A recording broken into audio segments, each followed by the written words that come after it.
দেখুন, বাংলাদেশের সংবাদ মাধ্যমগুলি বলছে শেখ হাসিনার জন্য নাকি দিল্লিতে রাজনৈতিক কার্যালয় স্থাপন করা হয়েছে। অর্থাৎ স্পষ্টভাবে যদি বলি, শেখ হাসিনা বর্তমানে দিল্লি থেকেই রাজনৈতিক কাজকর্ম পরিচালনা করতে পারবেন। কিছু অংশ আপনাদের পড়ে শোনাই, দেখুন স্ক্রিনে দিকে আপনারা ফলো করুন। বলা হচ্ছে দিল্লিতে শেখ হাসিনার জন্য একটি রাজনৈতিক কার্যালয় স্থাপন করা হয়েছে।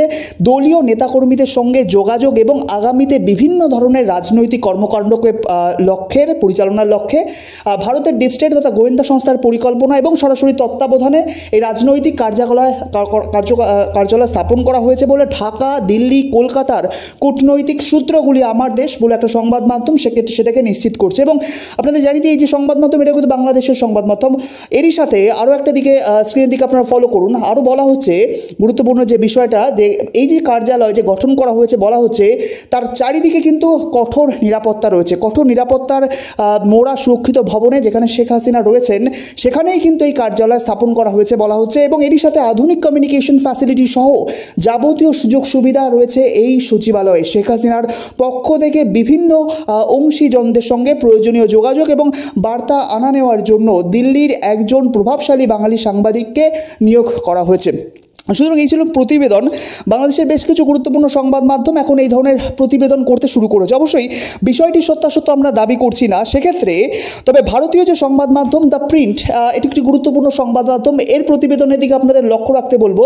সেক্ষেত্রে প্রিন্টের যে প্রতিবেদন, এই প্রতিবেদনে একটা ব্যাপক চাঞ্চল্যকর তথ্য উঠে এসেছে। এই নিয়ে পূর্বেও বলা হয়েছে এবং সেক্ষেত্রে বলা হচ্ছে আওয়ামী লীগের যে টপ লিডাররা রয়েছে, যারা এতদিন পর্যন্ত বাংলাদেশের আওয়ামী লীগের কাজকর্ম পরিচালনা করতো, একেবারে বড় মাপের টপ লিডার যে বলা হচ্ছে, তারা কিন্তু কলকাতা আনাগোনা করছেন এবং এটাও বলা হয়েছে কলকাতায় তাদের অফিস গড়ে তোলা হয়েছে এবং সেখান থেকে প্রবাসী সরকার গঠনের বা আওয়ামী লীগের যে কাজকর্ম সেটা পরিচালনা করছে এদের। এবং সেক্ষেত্রে হাসিনা এর মধ্যে রয়েছেন, হাসিনার তত্ত্বাবধান। অর্থাৎ কলকাতা থেকেও কিন্তু একটা কেন্দ্র গড়ে তোলা হচ্ছে। দ্য প্রিন্ট কিন্তু এই ধরনের কথা বলছে।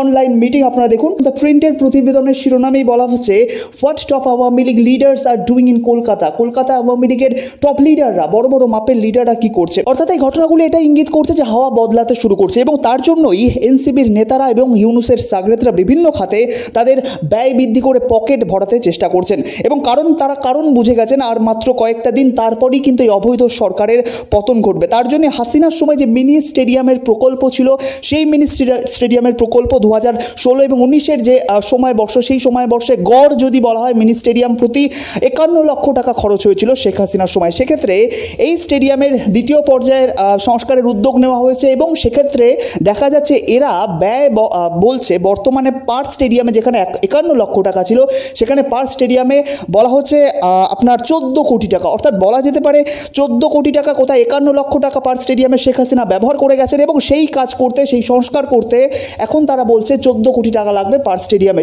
এমনটাই কিন্তু তারা স্যাংশন করেছেন আসিফ মাহমুদ সজীব ভুঁইয়া, ক্রীড়া উপদেষ্টা।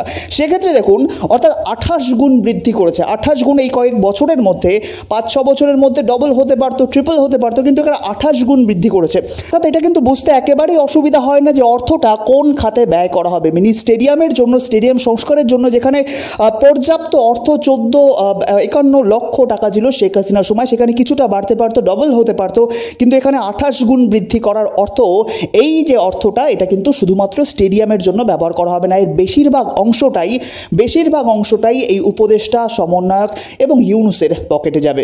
অর্থাৎ স্পষ্ট এরা চাইছে যত তাড়াতাড়ি তাদের পকেট ভরতে আখের গোছাতে, কারণ শেখ হাসিনার এন্ট্রি বাংলাদেশের রাজনীতিতে যে কোনো সময় হতে পারে, তারই কিন্তু নির্দেশ এই সমস্ত ঘটনা কিন্তু দিচ্ছে। ইতিমধ্যেই শেখ হাসিনাকে নিয়ে জাতিসংঘের তরফ থেকে বেশ বিজ্ঞপ্তি জারি করে দেওয়া হয়েছে। ইউনূসের সময় যে মানবাধিকার লঙ্ঘন, সেই লঙ্ঘনের নিয়ে এই যে প্রতিবেদন কিন্তু জাতিসংঘের জেনারেল অ্যাসেম্বলিতে জারি করে দেওয়া হয়েছে। একাধিক দেশ সমর্থন করছে, অর্থাৎ তারা শেখ হাসিনাকেও সমর্থন করছে বলা যেতে পারে, কারণ তারা হাসিনার হয়ে ইউনূসের বিরুদ্ধে যখন এই প্রস্তাবটি পাশ করছে যে তার আমলে, ইউনূসের আমলে মানবাধিকার লঙ্ঘনের ঘটনা ঘটছে, জেনারেল অ্যাসেম্বলিতে পাশ হয়েছে, সুতরাং তারা শেখ হাসিনাকে সমর্থন করবে, সেটা কিন্তু বলাই যায়। অর্থাৎ আবহাওয়া যে ঘুরতে শুরু করেছে এবং বাংলাদেশের রাজনীতিতে যে এই অন্তর্বর্তীকালীন সরকারের সময় শেষ হয়েছে এবং তাদের সাগরেদদের সময় শেষ হয়েছে, তারই কিন্তু আভাস পাওয়া যাচ্ছে এবং তার জন্যই আখের গোছাতে প্রস্তুত হয়েছে ইউনূস এবং তার সাগরেদরা। যার জন্য আমরা দেখতে পাচ্ছি এই যুব উপদেষ্টা, ক্রীড়া উপদেষ্টা আসিফ মাহমুদ সজীব ভুঁইয়া এবং তার সঙ্গবঙ্গরা সাধারণ একটা বিষয়ের জন্য, যেখানে শেখ হাসিনা মাত্র পার্ক স্টেডিয়াম গড়ে যদি 51 লক্ষ টাকা ব্যয় করেন, সেখানে তারা 28 গুণ বৃদ্ধি করে এক একটা স্টেডিয়াম, মিনি স্টেডিয়ামে নাম পরিবর্তন করেছে সেটা ভিন্ন বিষয়, কিন্তু দেখুন খরচের যে খরচ খাতে তারা যে বিষয়টা হিসেবটা দেখাচ্ছে সেটা কিন্তু 28 গুণ বেশি। সাধারণ মানুষ, একজন সাধারণ নাগরিকেরও বুঝতে অসুবিধা হয় না যে এই টাকা কোথায় যাবে, এক্ষেত্রে কোন খাতে এই টাকা ব্যবহার করা হবে। এক্ষেত্রে সংস্কারের প্রথম পর্যায়ে শেখ হাসিনার সময় মাত্র 51 লক্ষ টাকা ব্যয় করা হয়েছিল পার স্টেডিয়ামে, মিনি স্টেডিয়ামে, সেখানে 14 কোটি টাকা। অর্থাৎ স্পষ্টই বোঝা যায় এখানে চরম দুর্নীতি হচ্ছে এবং এই টাকাগুলো কিন্তু পুরোপুরি চলে যাবে উপদেষ্টাদের পকেটে, ইউনূসের পকেটে, সেখানে স্পষ্ট বোঝা যাচ্ছে।